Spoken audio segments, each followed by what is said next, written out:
Good morning, everybody, or good afternoon, depending on how you look at the clock. It's my great privilege, honor, happiness to welcome back Hannia Campos. For me, probably the less important thing about Hannia Campos is her current curriculum. She's now splitting her time between Costa Rica and the Harvard School of Public Health, 140 publications and all these kind of things. But for me, are the memories, the nostalgia of the times in which she was one of you, those that are in the back. It was just a few years ago that she graduated from the school, and she has, since then, she has been in Berkeley. At that time, we were with Ernie,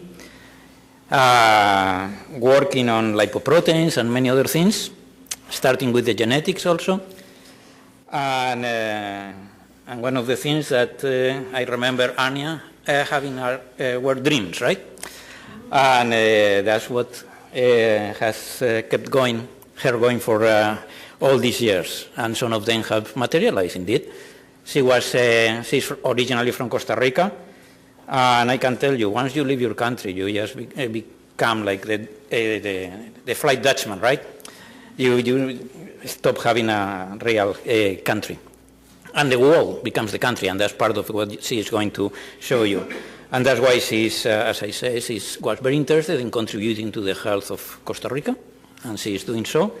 And she has been doing all the same thing here in the US. Well, it's interesting to see that she was our student. She had students that became our collaborators, and our collaborators and students became her collaborators. So it's nice to see this tight network that we as scientists are able to shape and contribute each other to with our knowledge, our friendship. And well, in this case, for the next hour or so, Hannia is going to tell us what she has been doing related to omega-3 and related also to one of probably most interesting genes when it comes to fatty acid metabolism, that is FAST2. So Hannia, please.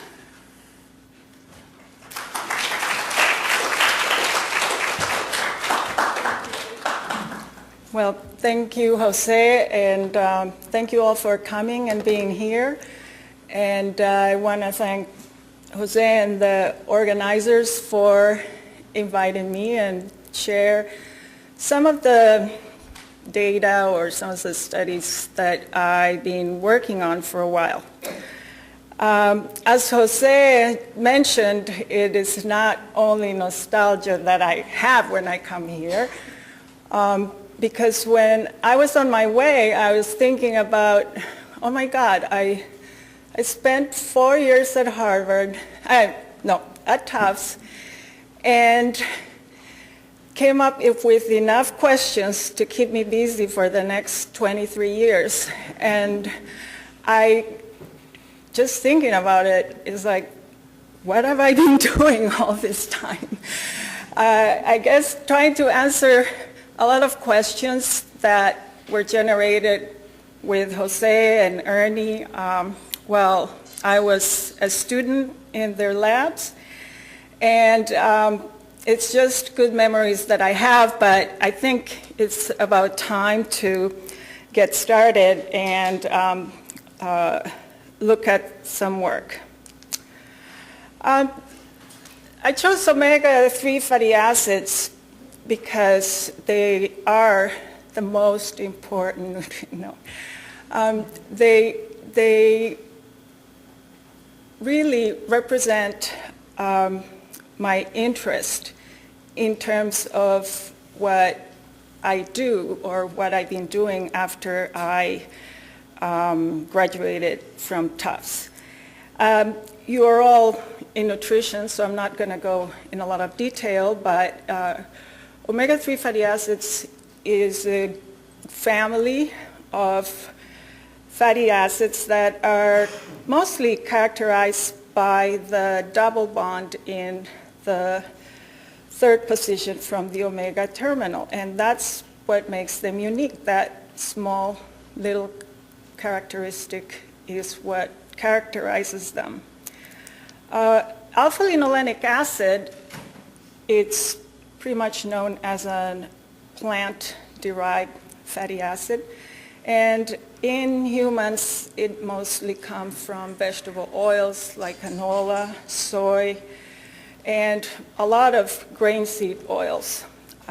Most grain seeds or most seed oils are rich in omega-3.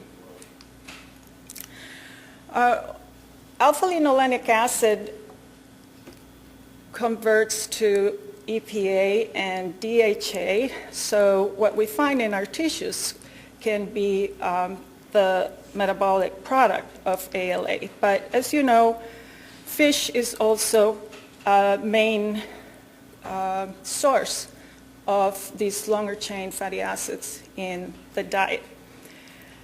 It is of interest, though, that although we made the distinction with regards to the dietary sources in humans, all our omega-3s come ultimately from plants, because that's where fish get them from, and then they metabolize them and accumulate them. Just to summarize with regards to fish, it is known that fish consumption is associated with lower risk of CVD in, this slide summarizes data from prospective and clinical trials. And based on a lot of research, the World Health Organization has made specific recommendations for fish consumption to prevent coronary heart disease. And the recommendations indicate that individuals should eat 1 to 2 servings per week. However, several people have indicated that these recommendations are likely to be unsustainable when you think about the amount of people that are in the world and all of them eating 1 to 2 servings per week. Where is all this fish going to come from? So that has turned me and others, and that's where I go to my interest in ALA, because mostly because how history happens in research. Most of what we know about omega-3 fatty acids today is EPA and DHA, or fish-derived omega-3. And if you ask most people, what is an omega-3, mostly they'll be talking specifically about EPA and DHA. And the plant-derived alpha-linolenic acid is not as well studied. Recently, this meta-analysis was conducted, and you can see that in general, the data for ALA with regards to CVD is somewhat variable, and it's not as strong as one would expect or one would want it to be. And it's a significant 10% risk reduction with increasing ALA intake. So there are no specific recommendations for alpha-linolenic acid with regards to prevention of CHD. And in general, it's just mentioned that overall omega-3 fatty acids should be between 2.2 and 4.5 grams per day. And if you use ALA as a source, this is about 2 to 4 tablespoons of soybean oil. Now, we were interested in, like Jose mentioned, being originally from Costa Rica,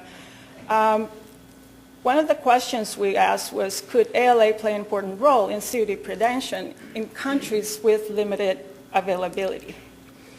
And that's where, when you ask a student when they defend their thesis, where do you see yourself in 10 years? They never ask in 20 years, but in 10 years you're always thinking, you're going to be, you say whatever. And one of the things I realize is 20 years later, it seems like I'm still looking at Costa Rica and doing some of, or continuing some of the work that I started here. We conducted a case control study in Costa Rica, and the reason we chose that country is because the exposure to omega-3 fatty acids is very low if you compare it to some countries, not if you compare with others. And that's because a large proportion of the population use palm oil for eating, for cooking. Now, one will wonder, why would fish intake be so low if you have a lot of coast and ocean? And what's happening in Costa Rica and most low and middle income countries is that fish is being exported so that other populations can meet the WHO recommendations. This study was conducted in the Central Valley of Costa Rica, and 6 hospitals were used to recruit the patients, which were cases of first MI. And the total number of participants was 4,600, and this was evenly distributed between cases and controls. The controls were matched for all variables, including age, sex, and area of residence, and we collected a lot of data, including nutrient information using a food frequency questionnaire. Although, in general, it's difficult to put Costa Rican in the race or cultural categories of the U.S., they do classify as culturally Hispanic, and the ancestry, as shown here, is mostly European, Southern European from Spain, and the second most common ancestry group is Amerindian. A unique aspect of this study was that we collected an adipose fat sample from all participants from the buttock. And although now this seems, like just a couple sentences in a talk, this was really an incredible amount of effort. And what's interesting is, can you imagine if someone comes to your door and says, would you want to participate in this study, and we're going to do all these things to you, and in addition you will give us a blood sample and an adipose sample. And still at that time, we got among controls, which are people, free-living people, over about 88% participation. So one of the advantages of conducting this study there was that it really you can obtain a representative sample within the variables that you restrict your criteria for. And here is just to illustrate that there was a strong correlation between what you eat and what you have in your body. So increasing intake of alpha-linolenic acid is strongly associated with adipose tissue alpha-linolenic acid. And this is the pretty much slide that summarizes the main result with regards to alpha-linolenic acid and non-fatal MI.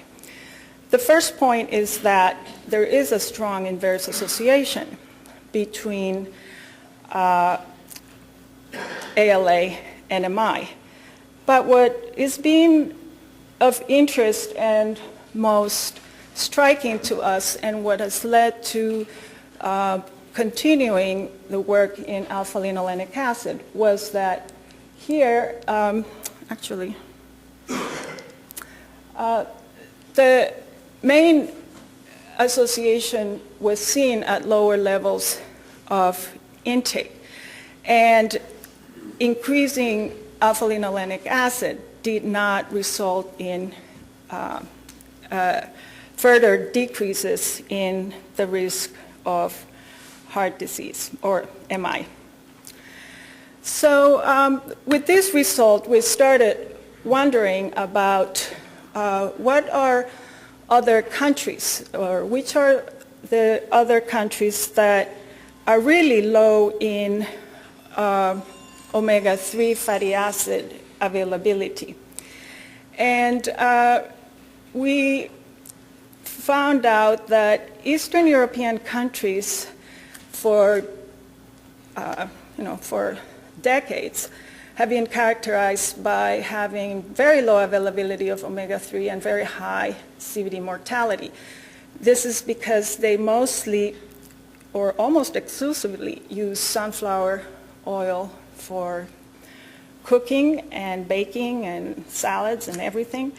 And the intake of fish is relatively low, and the fish available is usually not the fatty fish where you would get a lot of omega-3 from. Now, one of the interesting observations was that with the economic and market transformation in the 90s in Eastern Europe, there was a decline in CVD mortality. And this was very, very strong for some countries, but not for others. So that was interesting, and when we wanted to see which, or identify which dietary factor could be associated with this, the question was, is there anything in the diet that has changed that led to this big change in CVD mortality? And one of the most striking finding was is shown in this graph. So here you have on the x-axis change in alpha-linolenic consumption between 1990 and 2002.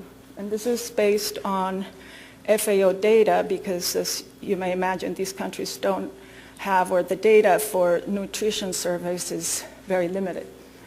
And here is the change in CHD mortality. What you see is that countries that had an increase in the availability of alpha-linolenic acid had the greatest reduction in CHD mortality in this time period. Poland, for example, here is one of the, and this Czech Republic is one of the most, one of the countries, bigger countries with very strong data. Now, this data suggested to us that when there is a relatively low level of ALA in a population, all you need is maybe a little bit to have this big effect. And this change in alpha-linolenic acid came when first among countries that were undergoing the transformation earlier, and they were being able now to import canola oil and not just exclusively use the sunflower oil. So based on this, we were curious about what is the global availability of omega-3 fatty acids. And we went again to the FAO consumption tables, and we identify for all the countries, what you see here is the ALA availability as a percent of total vegetable oil. And to understand this, for example, a country like Costa Rica that has about half of the population consuming soybean oil has about 4% overall availability of ALA from vegetable oil, whether other countries here is almost exclusively from soybean oil and canola oil in other places. And here we plot this against fish availability. And marked here in gray is the group of countries that, based on these estimates, do not meet the WHO recommendations. And so we estimate that roughly about 500,000 people just basically don't have access to omega-3 fat of any type. And what you see here mostly is countries like small islands where you see a lot of fish. Of course, here you have the countries everybody talks about, Norway, Japan, which are real outliers. But when we compare, of course, the US to Japan and Norway, it looks low. But if you compare it to the countries here, it's really high, particularly because of the soybean oil consumption. And here we summarize the countries with the lowest fish and plant sources of ALA. So they're mostly in Central Africa, these countries here in Latin America, but here's Eastern Europe, and these are, at marginal or limited intakes. And you can see, for example, India. And of course, there is, I'm sure you're wondering, there's a lot of variation within countries, but this is just to provide a broad picture of what the distribution of omega-3 looks like. And we did a validation study for the FAO data by plotting here the ALA availability estimated from the FAO with the average tissue, adipose tissue ALA from data available or data we collected in different countries. And the correlation is striking, which suggests that vegetable oil availability is sort of capturing what we were interested in. And you can see, for example, Norway, the US, high ALA based on FAO, high ALA in adipose tissue. And here you have Bulgaria, which is a country we identified as having one of the lowest levels, and we confirm it with the adipose tissue. And here again, we see the DHA plotted against fish. And again, Bulgaria, and you see Costa Rica also here around the lowest. But this difference is so broad that makes this look small, yet most, of the countries in the world are sort of around this area. And for Jose, here's Spain, which is interesting because, like Mediterranean countries, the availability of omega-3 is mostly from fish, at least in the time when this was conducted. But ALA is relatively low because of the use of olive oil. So for this first part then,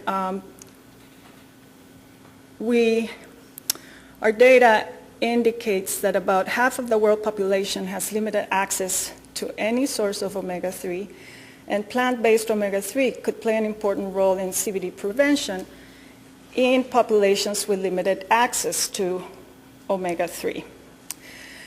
Now, it's interesting. There's so much going on with genetics today, and when we started doing our work, we focused, because of our interest in omega-3 and fatty acids and metabolism, we focus on these fats to polymorphisms. And we asked the question of whether could these FATS2 polymorphisms be more relevant to CVD in countries with limited omega-3 availability. And I'm going to, for those that aren't in fatty acid metabolism, basically the FATS gene codes for these very important enzyme that converts alpha-linolenic acid that we take from plants into EPA and DPA, which are then further converted again for this enzyme into DHA. And these have been known, or their importance is highlighted by the fact that these metabolites are precursors of eicosanoids and resolvents. Now, there is another desaturase enzyme, FATS1, but we decided at the time to focus on FATS2 because it seemed to play an important role as a rate-limiting step in the metabolic cascade. And just want to point out that you can never look at these things in isolation, and these enzymes also regulate the metabolism of linoleic acid and its conversion to acronic acid. And but for the purposes of today, we're just not going to focus a lot on this. We're just going to follow what's going on with omega-3 fatty acids. So the FATS2 gene is found together with the FATS1 that, as you mentioned, you it encodes for the delta 5 and delta 6 desaturase. And from all the SNPs available, we chose this one, typical candidate read gene approach from 10 years ago. And because it was in the promoter region, and we thought it will just be more relevant for expression of the protein. And we also then, looked at some of what was available at the time in terms of SNPs of these others, but we decided to look at whether this variant had any effect on the fatty acid levels in plasma. And, okay, so we'll just leave it at that. So what we found was that the variation in this SNP, the minor allele, which was a deletion, was associated in a dose-response manner with both gamma-linolenic and arachidonic acid, which are the omega-6 fatty acids. So the carriers, we hypothesized that, and since these studies in 2006, 2007, there's been a tremendous amount of work on this enzyme, but basically all this is confirmed that increasing that the deletion is associated with lower levels, suggesting a less active enzyme. Now, there are some new studies actually demonstrating that this promoter and these genes, the promoter polymorphisms do affect transcription factors and a lot of other interesting things. With regard to omega-3s, we saw a similar picture. Here in adipose tissue, levels of EPA were significantly lower on subjects with this deletion, same for plasma levels. And through a whole different methodology. Some work that in the Chianti study, where Jose was involved, identified that the saturated genes were very strong markers of fatty acid levels, and this is through genome-wide association studies. So two complete different methods, I always like to think, come with a very similar conclusion. And like Jose mentioned, this has become one of the most interesting genes in fatty acid metabolism or lipid metabolism. So what with regards to CVD? Well, there is no association between this genotype and risk of cardiovascular, of myocardial infarction in the Costa Rica study. These are the controls and cases, and you see that the distribution is very similar. But we were wondering about whether the effect of ALA would be, whether the FATS2 will modify the association between ALA and MI. So here you see that there was no modification by FATS2. So whether you were homozygotes here or here, alpha-linolenic acid was always associated with lower risk of MI, and as expected based on the data I showed you before. So going back here, we were wondering, so what can we do to mimic a population like Bulgaria? So I have this dot here which shows the average adipose tissue ALA in a subsample of Bulgarians. And here's the average for Costa Rica.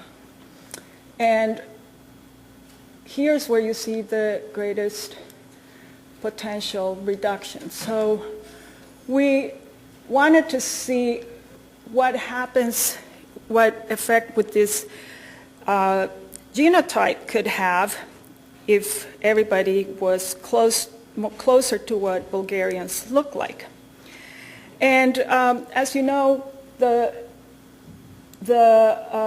when you supplement people with ALA, based on those enzymes, you see the increases of these other metabolites, EPA, DPA, and DHA go up. And here in these Bulgarians is no different, but there is a somewhat largest effect of the ALA on EPA and DPA than what you see in other populations. But this is not, it's not anything that you would say, oh, aha, this is what's going on. When you have low availability, you have greater conversion, but is not the case. And the question always is, ALA could have a direct effect on CVD, or the effect could be mediated by EPA. And if it's, we wanted to try to test or figure out a way to determine whether the association between ALA and CVD was direct or was it mediated by its conversion. And when you measure levels in plasma, DPA, it's not being studied as much because the main fish-based long-chain fatty acids are DHA and EPA. But this long-chain fatty acid mostly results from the conversion of ALA. So it's a long-chain fatty acid that sometimes gets clumped into fish, but it's an interesting one to look at. And it is known that in populations, the conversion is inefficient. And being optimistic, it can be as high as 20%, but for the most, this less than 20%, and as low as 0.3% has been reported, gets converted. And what happens to the fats variants that affect activity? They will reduce this conversion even more. So what we did to test whether this association could be mediated through the fats genotype is we looked at the subgroup of the Costa Ricans that were exclusively using palm oil for cooking. So they will get their ALA from other sources like maybe margarine or seeds or flaxseed, but they were all just palm oil users. And what was really interesting is that here you could really see a significant interaction with the high alpha-linolenic acid was associated with lower CVD only about in these subjects. Those with, and we will call less active enzyme, were not protected or were not, did not have lower risk with the high LA. So this then summarizes the results from the last part. Basically, the data suggests that the potential effect of ALA on CVD is mediated through its conversion to EPA and DPA. And the association between ALA and MI is attenuated among carriers of a FATS2 variant that lowers enzyme activity. And this then could lead to speculate that carriers of the FATS2 variants that lowered delta-6 desaturase activity could require higher ALA intake to exert CVD protection. And the question is always, well, so what do we need to know about, do we really need to genotype people and figure out what, whether they're going to be, taking more or less omega-3, but that's, of course, the next question. But for now, the conclusion is that FATS2 polymorphisms are more likely to play an important role in CVD among individuals living in countries with limited availability of omega-3 fatty acids. And this speculation needs to be, or this hypothesis needs to be tested. And our current work in Bulgaria, and hopefully if we get funded, continue our work in Eastern Europe, we'll be looking at some of this. Thank you.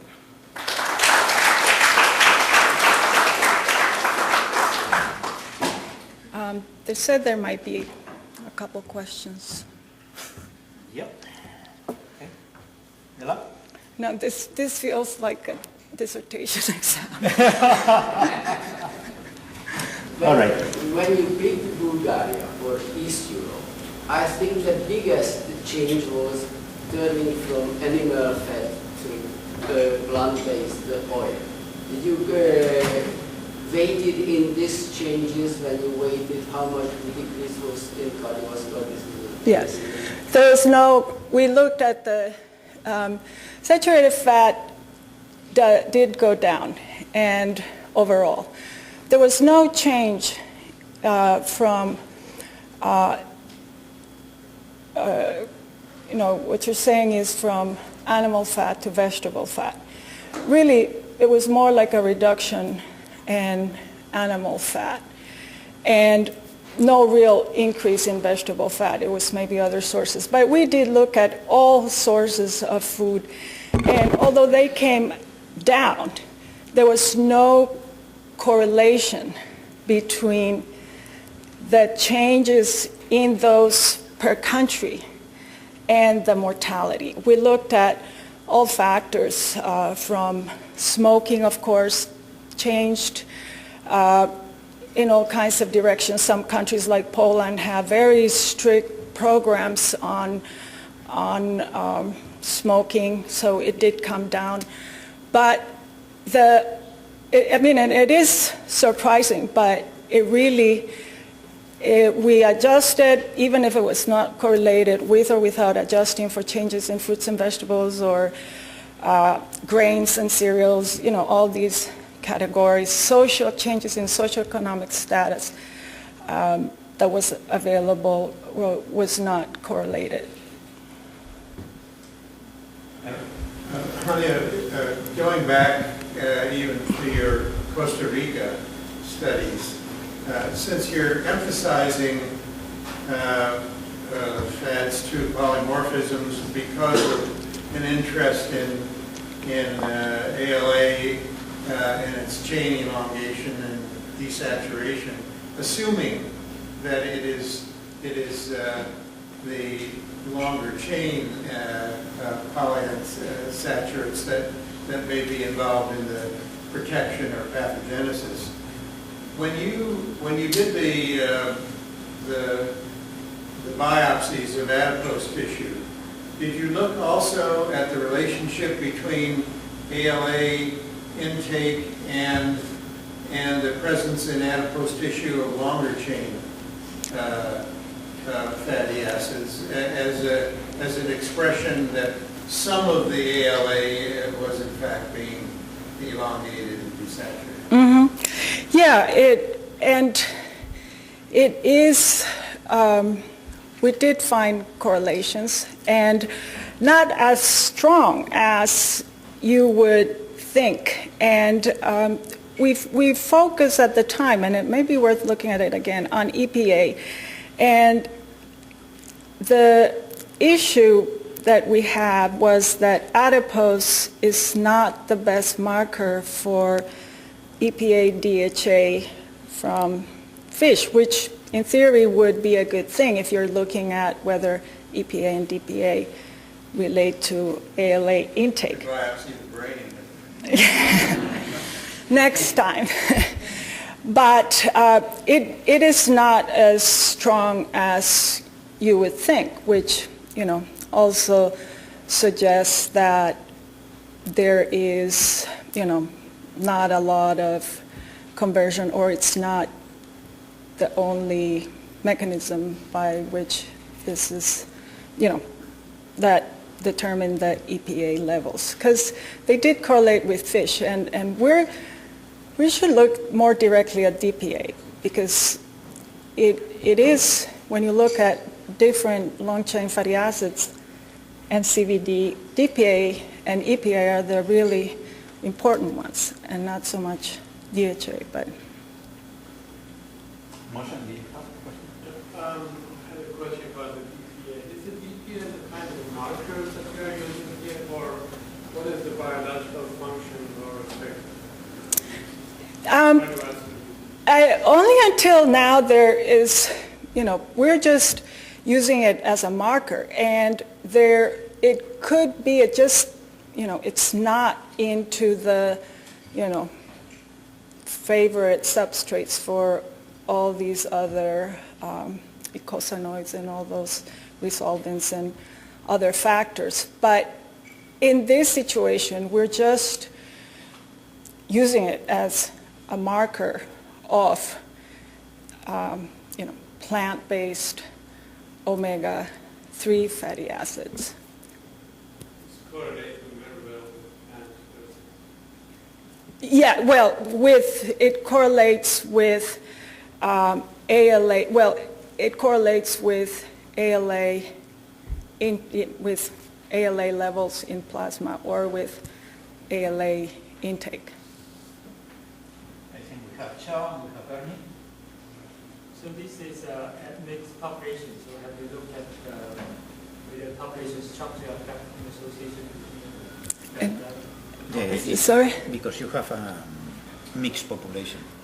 Whether if you have adjusted for the population admission to see there is Not, the original studies were done before the population admixture, and we haven't really adjusted. But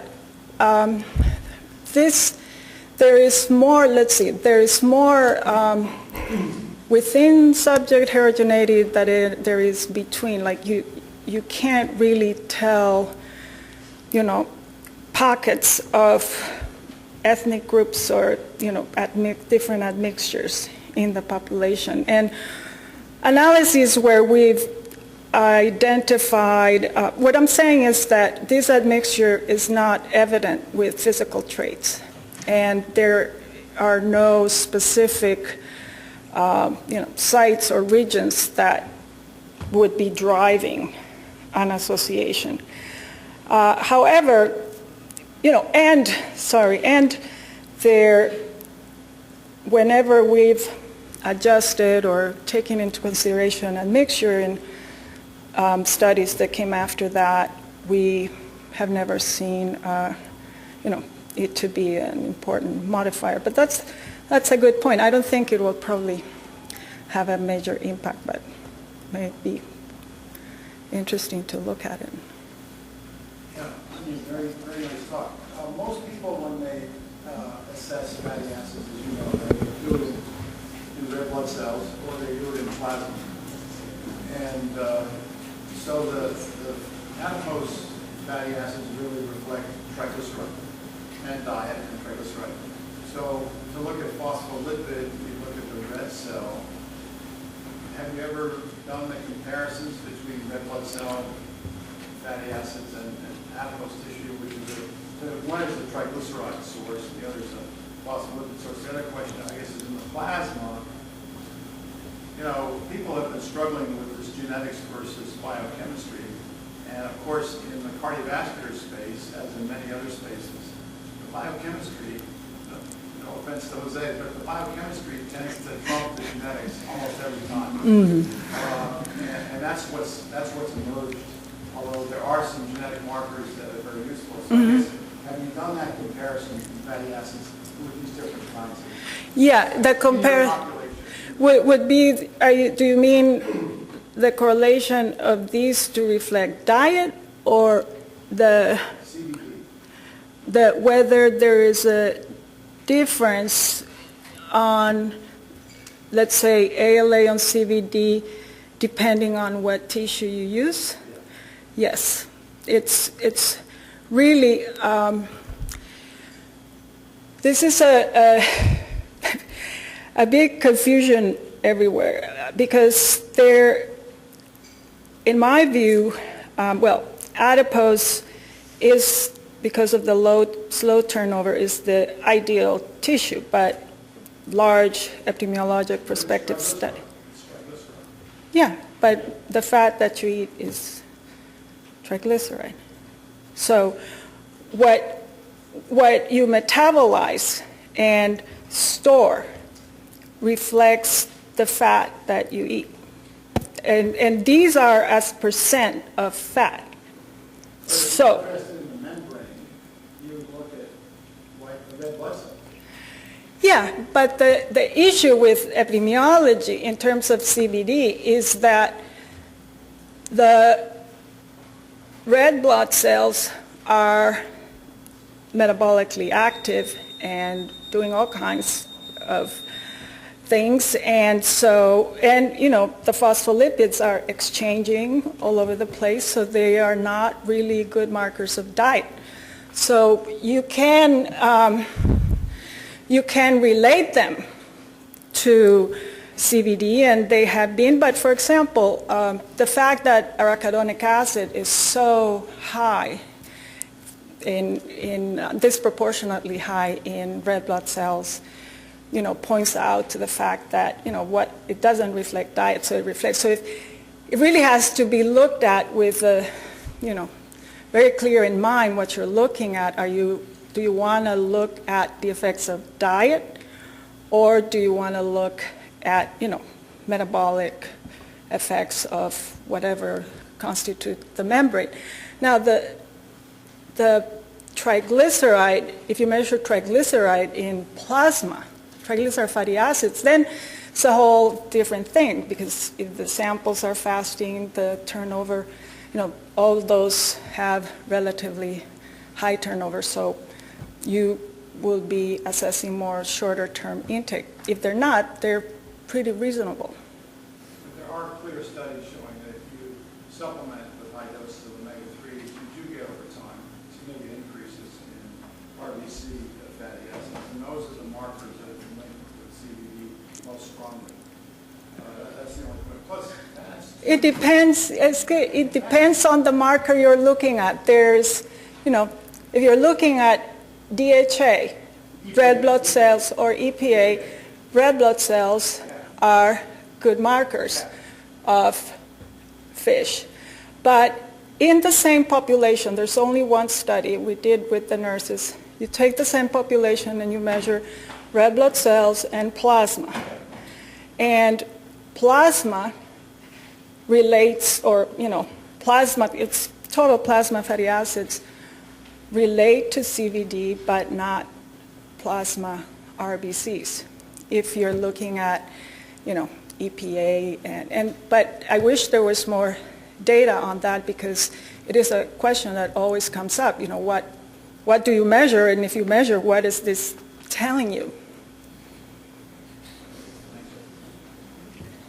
Okay.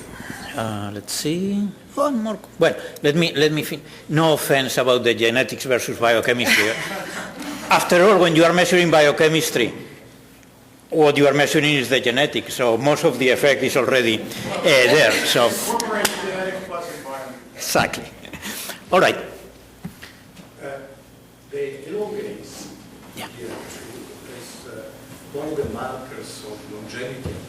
In ultracentenarian, it has been found to be one of the most representative enzymes, and its methylation. So the question is, since cardiovascular disease may be a little problem interrupting our reach of longevity, even now, you could find any correlation between CVD and elongase. Elongase. We didn't. We're looking at all these again because we had a lot of,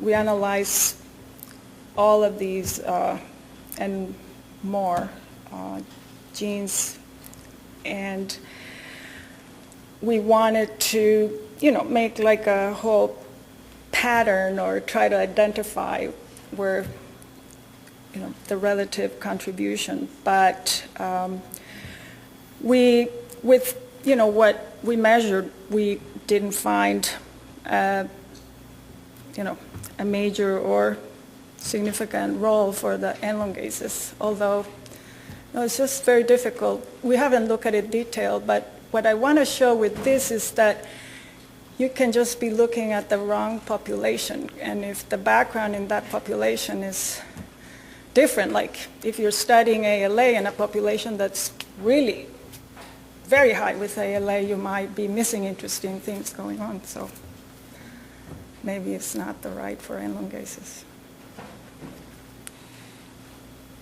Does FADS2 polymorphism explain much or any of the population distribution of the efficiency of elongation of ALA? Oh, gee. I don't know. Does anyone know that? FADS2 just is the final conversion, multiple steps, but from EPA to DHA. So then if EPA is important, why not look at FADS1 that's involved in delta 5? Because FADS2 is more involved in the final step. I know. No, FADS2 is the first step in the conversion of. I thought FADS2 you said was delta 6. Delta 6 desaturase is, Oh, you're right, it's the first step. and the last. You're right. It's in both. Is it rate limiting? Yeah, it's rate limiting there and also in the conversion to DHA. But we did look at FADS1. You know, first we did this, and then when it was so exciting, we did all the others, but didn't find. So you didn't see anything with FADS1? No, and I know it's been found in, you know, it's associated in other studies, and they're in high linkage, so it's probably important, but I'm not sure if in my study we can sort these things out, because, you know, we will have to, now knowing what all the things that have come up, it will be interesting to select and re-genotype. We're doing some of that, but we'll let you know. But so far, the way we looked at them, we haven't found much for FADS1. Okay. Well, that probably will require also some deeper phenotyping lipidomics Oh, yeah. in order to distinguish the effect of FADS1 and FADS2. Okay. Well, thank you, Hannia. Okay. And thank you. I think you will have the opportunity now with the students back there to receive their questions. Okay. Thank you, Jose.